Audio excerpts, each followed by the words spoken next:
Hello friends, welcome to MP classes. आज हम देखने वाले हैं टाइप्स ऑफ ट्रांसफार्मर।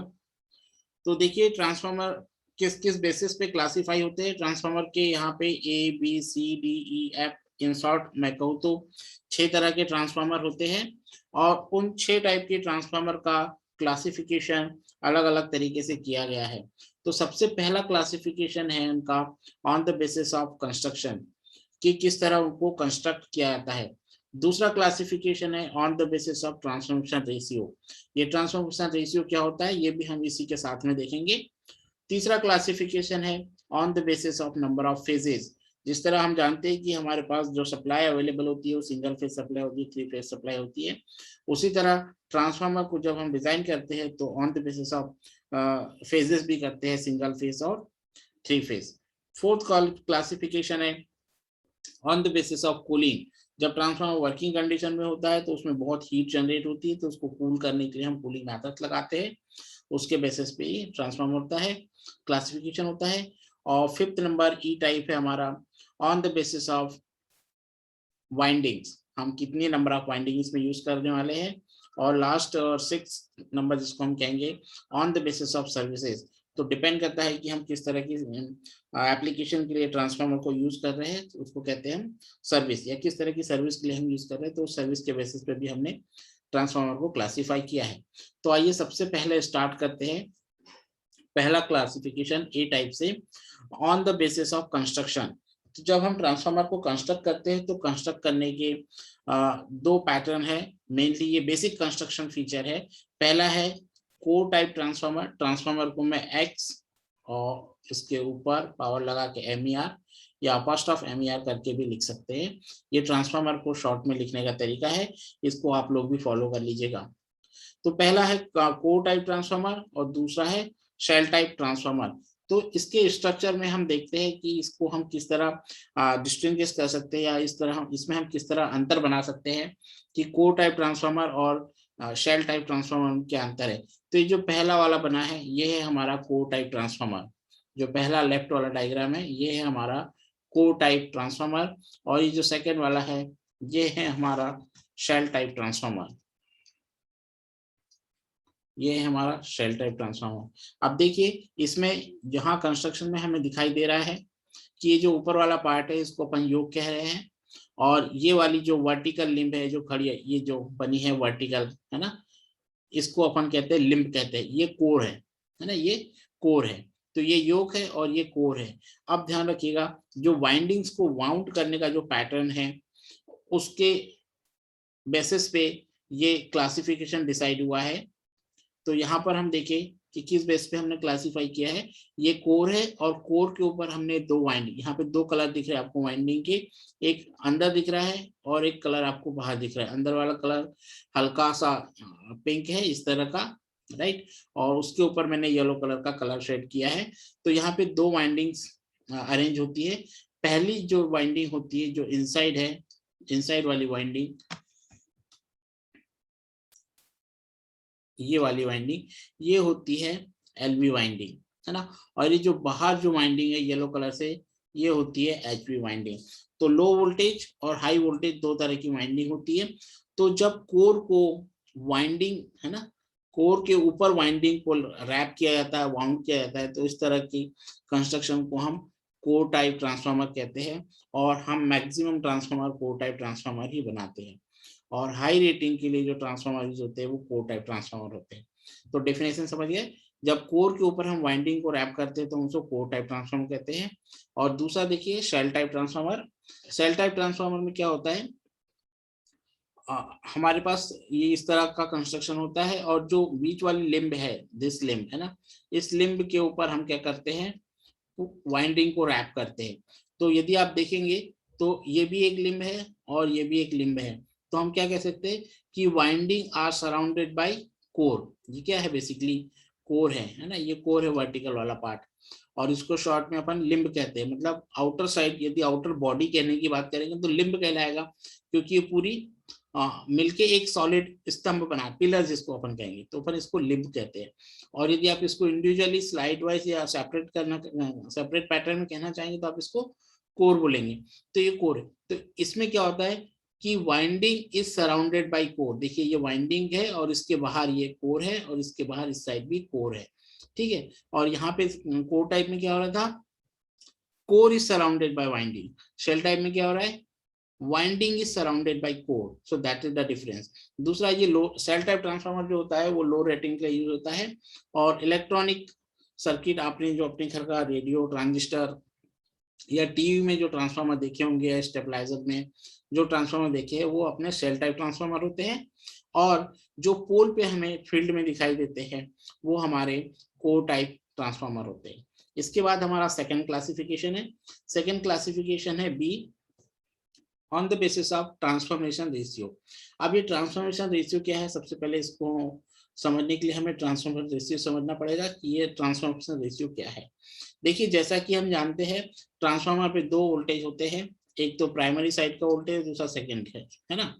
तो यदि हम प्राइमरी वोल्टेज को हम क्या बोलते हैं, V1 बोलते हैं, और सेकेंडरी साइड के वोल्टेज को हम V2 कहते हैं।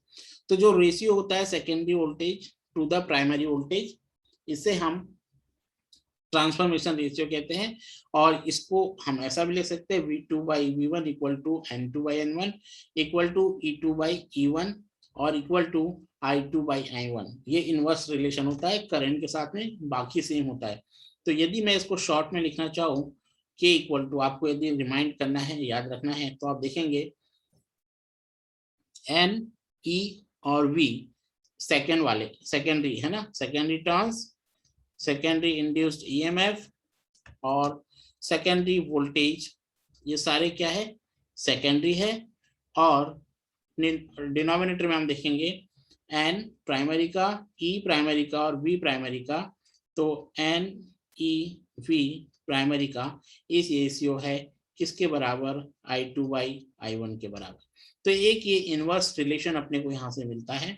This inverse relation is called transformation ratio. अब इससे क्या हो रहा है, देखिए आपको यहाँ पे जो फॉर्मूला दिख रहा है उससे क्लियर है। यदि k की वैल्यू ग्रेटर देन 1 कब होगी, जब V2 जब V2 is greater than V1 होगा। तो V2 is greater than V1 then the k is greater than 1। इस तरह के ट्रांसफार्मर को हम क्या कहेंगे, स्टेप अप ट्रांसफार्मर कहेंगे। और यदि V2 is less than V1 हुआ तो k की वैल्यू क्या आएगी, लेस देन 1 आएगी डेफिनेटली। रेशियो से ही क्लियर है, न्यूमरेटर डिनोमिनेटर से ही। तो इस तरह के ट्रांसफार्मर को हम क्या कहेंगे, स्टेप डाउन ट्रांसफार्मर कहेंगे। इसके बाद हमारा थर्ड क्लासिफिकेशन आता है जो है हमारा on the basis of number of phases. जैसा कि हम जानते हैं हमारे पास जो सप्लाई है, हमारे पास दो तरह की सप्लाई होती है। एक होती है सिंगल फेज सप्लाई, है ना, और एक होती है 3 फेज सप्लाई, ठीक है। तो सिंगल फेज सप्लाई की जो स्टैंडर्ड रेटिंग होती है वो होती है 240 वोल्ट 50 हर्ट्ज, राइट। और जो 3 फेज सप्लाई होती है वो होती है 440 वोल्ट 50 हर्ट्ज। इसकी भी फ्रीक्वेंसी 50 हर्ट्ज होती है, इसकी भी फ्रीक्वेंसी 50 हर्ट्ज की होती है। तो जब हम ट्रांसफार्मर को सिंगल फेज सप्लाई देते हैं तो उस तरह के ट्रांसफार्मर को हम क्या बोलेंगे, सिंगल फेज सप्लाई बोलेंगे। और दूसरा क्लासिफिकेशन इसमें है 3 फेज ट्रांसफार्मर। तो जब ट्रांसफार्मर में हम 3 फेज की सप्लाई दे सकते हैं तो उस तरह के ट्रांसफार्मर को हम 3 फेज ट्रांसफार्मर कहते हैं। आइए फोर्थ नंबर 1 क्या है, on the basis of cooling, है ना। जब ट्रांसफार्मर वर्किंग कंडीशन में होता है तो डेफिनेटली उसमें क्या होती है, बहुत ज्यादा हीट डेवलप होती है। हीट इतनी ज्यादा डेवलप होती है कि ट्रांसफार्मर टैंक में जो ऑयल होता है वो भी बॉयल होने लगता है। तो डेफिनेटली जब हीट इतनी ज्यादा क्रिएट हो रही है कि यदि ऑयल बॉयल हो रहा है, मतलब हम समझ सकते हैं कि 100 सेंटीग्रेड से तो ज्यादा होगा ही होगा। तो इस समय ट्रांसफार्मर को इतनी हीट से थोड़ा सा कूल करने के लिए हम अलग अलग मेथड यूज करते हैं। उस मेथड के बेस पे हमने क्या किया है, इसको क्लासिफाई किया है। तो सबसे पहला मेथड है हमारा, बहुत बेसिक मेथड है और सबसे ज्यादा यूज होता है, ऑयल फील्ड सेल्फ कूल्ड है। इस तरह के ट्रांसफार्मर में, ट्रांसफार्मर टैंक में हम ऑयल फिल कर देते हैं और वही ऑयल क्या करता है, ट्रांसफार्मर की कूलिंग के लिए काम करता है। तो इस तरह के ट्रांसफार्मर को हम oil field self cooled transformer कहते हैं। इसी में सेकंड क्लासिफिकेशन है oil field water cooled transformer. Transformer tank में क्या होता है, ऑयल भरा होता है है ना। और अब जैसे ये ट्रांसफार्मर टैंक क्या है, ऑयल कहाँ फील करते हैं, ये सारी चीजें मैं आपको ट्रांसफार्मर के कंस्ट्रक्शन में एक्सप्लेन कर दूंगा। अभी ये टाइप्स है तो टाइप्स आप समझिए, देन इसके कंस्ट्रक्शन जब मैं आपको इसका दिखाऊंगा कि किस तरह हम ट्रांसफार्मर को कंस्ट्रक्ट करते हैं, कैसे डिजाइन करते हैं, और ट्रांसफार्मर के क्या क्या पार्ट्स है, उस समय आपको ये बहुत अच्छे तरीके से क्लियर हो जाएगा कि ट्रांसफार्मर टैंक में टैंक कहाँ पर होता है, ऑयल कहाँ भरते हैं, और वाटर हम कैसे सर्कुलेट कराते हैं। तो जो ट्रांसफार्मर टैंक में जब हम ऑयल फील्ड करते थे उसको हम ऑयल फील्ड कहेंगे, और ट्रांसफार्मर की आउटसाइड बॉडी में हम ट्यूब्स लगाकर, जिसको हम पाइप कहते हैं सामान्य भाषा में, ट्यूब लगाकर वाटर को सर्कुलेट कराते हैं, जिससे ट्रांसफार्मर की हीट हम रिड्यूस करते हैं। ठीक है, या ट्रांसफार्मर को हम कूल कहते हैं, कूल करते हैं। इसी तरह हम थर्ड क्लासिफिकेशन है एयर ब्लास्ट टाइप कूलिंग। तो एयर ब्लास्ट टाइप कूलिंग में क्या होता है, बहुत हवा का एक तेज झोंका ट्रांसफार्मर के ऊपर इम्पोज किया जाता है, फेंका जाता है ना, थ्रो किया जाता है, तो उससे ट्रांसफार्मर की हीट जो होती है वो कम होती है, ट्रांसफार्मर का टेम्परेचर रिड्यूस होता है। इस तरह की टेक्निक को हम एयर ब्लास्ट टाइप कूलिंग कहते हैं। अब लास्ट फिफ्थ टाइप का, ये फोर टाइप का D, this is fifth one, on the basis of number of winding. जैसा कि हम जानते हैं कि हमारे पास सिंगल फेस और थ्री फेस सप्लाई होती है, उसी तरह सिंगल फेस और थ्री फेस सप्लाई के बेसिस पे हमारे पास वाइंडिंग भी होती है। तो ट्रांसफार्मर की बेसिकली क्या होती है, दो तरह की वाइंडिंग होती है, प्राइमरी और सेकेंडरी। जैसा कि आपको पता है, ये डायग्राम हमने बहुत अच्छे तरीके से बनाया है। इसमें हम जानते हैं कि हमारे पास दो ही वाइंडिंग होती है, एक तो प्राइमरी वाइंडिंग जिसको मैंने इस साइड सोर्स से कनेक्ट करके मैंने ड्रॉ किया था, इस वाइंडिंग को हम कहते हैं प्राइमरी वाइंडिंग, और इस वाइंडिंग को हम कहते हैं सेकेंडरी वाइंडिंग। ठीक है, तो जब on the basis of primary winding के बेसिस पे अपन कह सकते थे, इसे हम टू वाइंडिंग ट्रांसफार्मर कहते हैं। ये होती है प्राइमरी वाइंडिंग, है ना, और ये होती है हमारी सेकेंडरी वाइंडिंग, राइट। तो ये दो वाइंडिंग हो गई। अब इसी तरह यदि हम देखें तो ट्रांसफार्मर की तीन वाइंडिंग्स भी होती है। तो जो थ्री फेज ट्रांसफार्मर होता है, जब हम यहाँ कह रहे थे कि हमें तीन फेज देने होंगे, यदि ट्रांसफार्मर को हम थ्री फेज सप्लाई दे पा रहे हैं, इसका मतलब डेफिनेटली ट्रांसफार्मर में तीन वाइंडिंग है।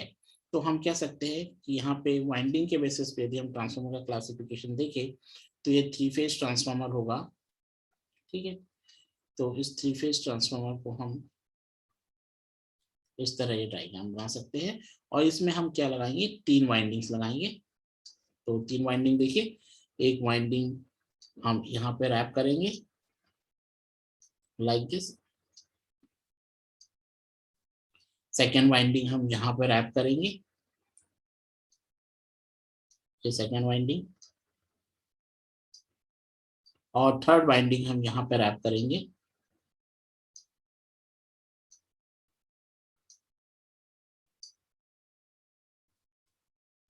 ये थर्ड वाइंडिंग। तो ये हो गई हमारी प्राइमरी वाइंडिंग, ये हो गई हमारी सेकेंडरी वाइंडिंग, और ये हो गई हमारी टर्सरी वाइंडिंग। ठीक है, या अपन इसको थर्ड वाइंडिंग कहेंगे। तो on the basis of winding, this is the classification second type, है ना, on the basis of winding, two winding transformer, and this is the three winding transformer. इसके बाद जो लास्ट क्लासिफिकेशन है, that is on the basis of services. तो on the basis of services में क्या है कि किन किन सर्विसेज के बेसिस पे हम ट्रांसफार्मर को क्लासिफाई कर सकते हैं। ट्रांसफार्मर आपने देखा है आपके घर में भी यूज होता है, टीवी में यूज होता है, फ्रिज में यूज होता है ना, और छोटे छोटे इलेक्ट्रॉनिक सर्किट में भी ट्रांसफार्मर यूज होता है। तो ट्रांसफार्मर के बहुत सारे अलग अलग सर्विसेज है, उन सर्विस के बेसिस पे हमने इसको क्लासिफाई किया है। तो सबसे पहला सर्विस हमारे पास है distribution transformer, on the basis of distribution transformer. तो जो डिस्ट्रीब्यूशन ट्रांसफार्मर है, इसकी क्या पहचान है कि इस ट्रांसफार्मर को हम डिस्ट्रीब्यूशन ट्रांसफार्मर बोलेंगे, है ना। तो ट्रांसफार्मर की एक रेंज होती है ना, एक रेंज होती है। ये जब हम 5 kVA से लेकर 500 kVA, 5 kVA से लेके 500 kVA का ट्रांसफार्मर डिजाइन करते हैं, तो इस तरह के ट्रांसफार्मर को हम डिस्ट्रीब्यूशन ट्रांसफार्मर कैपेसिटी में रखते हैं। तो ये जो 5 से 500 केवी, केवी क्या है, किलो वोल्ट एम्पियर, ट्रांसफार्मर की यूनिट है, ट्रांसफार्मर की पावर मेजर करने की यूनिट है किलो वोल्ट एम्पियर। तो इस तरह का ट्रांसफार्मर जो होता है वो हमारा स्टेप डाउन ट्रांसफार्मर होता है, स्टेप डाउन ट्रांसफार्मर होता है। ठीक है, तो कैसे पहचानेंगे, यदि किसी ने बताया कि ट्रांसफार्मर की रेटिंग क्या है 200 केवी है, तो 5 से 500 केवी के बीच में है, तो डेफिनेटली वो ट्रांसफार्मर कैसा होगा, डिस्ट्रीब्यूशन ट्रांसफार्मर होगा। इसी तरह लो टेंशन डिस्ट्रीब्यूशन नेटवर्क है ना, जो लो टेंशन डिस्ट्रीब्यूशन नेटवर्क होता है, लो टेंशन मतलब मैंने आपको एलवी और एचवी दो चीजें बताई है ना, एचवी और एलवी। तो एचवी क्या होता है, हाई वोल्टेज होता है, और एलवी क्या होता है, लो वोल्टेज होता है। इसी को थोड़ा सा एडवांस तरीके से हम एचटी हाई टेंशन लाइन और एलवी को हम लो टेंशन लाइन कहते हैं। तो यहाँ पर जब हम किसी ट्रांसफार्मर को लो टेंशन लाइन में यूज कर रहे हैं, लो टेंशन लाइन, लो टेंशन डिस्ट्रीब्यूशन लाइन या डिस्ट्रीब्यूशन कह सकते हैं अपन इसको, में यूज करते हैं, तो डिस्ट्रीब्यूशन नेटवर्क में यूज करते हैं, तो हम इसे डिस्ट्रीब्यूशन ट्रांसफार्मर कहते हैं, या एक आइडेंटिफिकेशन है। इसी तरह जो performance is judged bye all day efficiency है ना, क्या होता है, जो ऑल डे एफिशिएंसी होती है, ये सब पैरामीटर्स आपको अभी नेक्स्ट लेक्चर्स जो रहेंगे मेरे उसमें समझ में आएंगे कि ऑल डे एफिशिएंसी क्या है ना। तो आप इस पे अभी ज्यादा कॉन्सेंट्रेट ना करें। All day efficiency, all day efficiency मतलब 24 घंटे में हमारे ट्रांसफार्मर में कितनी एफिशिएंसी दे रहा है, उसके बेसिस पे भी हम इसका क्लासिफिकेशन देख सकते हैं। सेकेंड क्लासिफिकेशन है पावर ट्रांसफार्मर। अब देखिए जो पहली रेटिंग हमने यहाँ पे लिखी 5 से 500 केवीए, तो अब डेफिनेटली यदि ट्रांसफार्मर की कैपेसिटी ग्रेटर देन 500 केवीए है, तो डेफिनेटली हमारा ट्रांसफार्मर क्या होगा, step down, step up transformer होगा। एक तो क्या होगा, सबसे पहले स्टेप अप ट्रांसफार्मर होगा, और दूसरा स्टेप अप ट्रांसफार्मर होगा, और दूसरा क्या होगा कि ये जो जनरेटिंग स्टेशन है और सब स्टेशन है वहां पे यूज होता है ना। देखो ये जो डिस्ट्रीब्यूशन ट्रांसफार्मर था वो लो टेंशन लाइन में डिस्ट्रीब्यूशन नेटवर्क में यूज हो रहा था, लेकिन जो पावर ट्रांसफार्मर है ये generating station, generating station and sub station, sub station पे यूज होता है। जनरेटिंग स्टेशन क्या है, जहां पे इलेक्ट्रिसिटी जनरेट होती है, और सब स्टेशन क्या है, आपकी कॉलोनी का, आपके पर्टिकुलर एरिया का, आपके नगर का, आपके तहसील का जो सब स्टेशन होता है, गांव का जो बिजली विभाग होता है, इलेक्ट्रिक है ना, बिजली ऑफिस जिसको आप कहते हैं, वहां जो स्टेशन बना होता है उसको अपन सब स्टेशन कहते हैं। तो यदि ट्रांसफार्मर वहां पे यूज हो रहा है, या फिर जनरेटर जनरेटिंग पावर प्लांट पर यूज हो रहा है, तो उसको अपन क्या कहेंगे, पावर ट्रांसफार्मर कहेंगे। ठीक है, इंस्ट्रूमेंटेशन टाइप ट्रांसफार्मर, ये दो तरह के ट्रांसफार्मर इसमें होते हैं। एक तो होता है करंट ट्रांसफार्मर, ये क्या करता है, करंट को मेजर करता है, करंट ट्रांसफार्मर। और इसमें एक होता है पोटेंशियल ट्रांसफार्मर, ये क्या करता है, ये वोल्टेज को मेजर करता है ना, करंट मेजरिंग, करंट को मेजर करता है और ये वोल्टेज को मेजर करता है। तो इस तरह इंस्ट्रूमेंट ट्रांसफार्मर ये दो टाइप के होते हैं, जिनका अपना एक पर्टिकुलर पर्पस है करंट को और वोल्टेज को मेजर करने के लिए। अब कुछ ट्रांसफार्मर होते हैं जो स्पेशल पर्पस से बनाए जाते हैं, है ना, जैसे कि आपने देखा होगा रेडियो में ट्रांसफार्मर लगे होते हैं, तो हम उसको कह सकते हैं radio frequency transformer, radio frequency transformer. कुछ होते हैं एचवी टेस्टिंग के लिए, हाई वोल्टेज टेस्टिंग के लिए ट्रांसफार्मर बनाए जाते हैं, ये स्पेशल पर्पस है जो अपना एक अलग पर्टिकुलर उद्देश्य पूरा करने के लिए अपन बना जाते हैं। ठीक है, और कुछ और भी डिजाइन ट्रांसफार्मर होते हैं, डिजाइन ट्रांसफार्मर। ठीक है, ये अपने एक अलग पर्पस से यूज होते हैं। तो this is the complete classification of the transformer. मैंने कितने तरह के ट्रांसफार्मर होते हैं और किस किस बेसिस पे क्लासिफाई किए जाते हैं, इस लेक्चर में मैंने इसका कंप्लीट क्लासिफिकेशन किया है। ठीक है, आपको डेफिनेटली समझ में आना चाहिए, और कुछ समझ में नहीं आता है तो आप हमें कमेंट बॉक्स में अपना क्वेश्चन करके डाउट अपना क्लियर कर सकते हैं।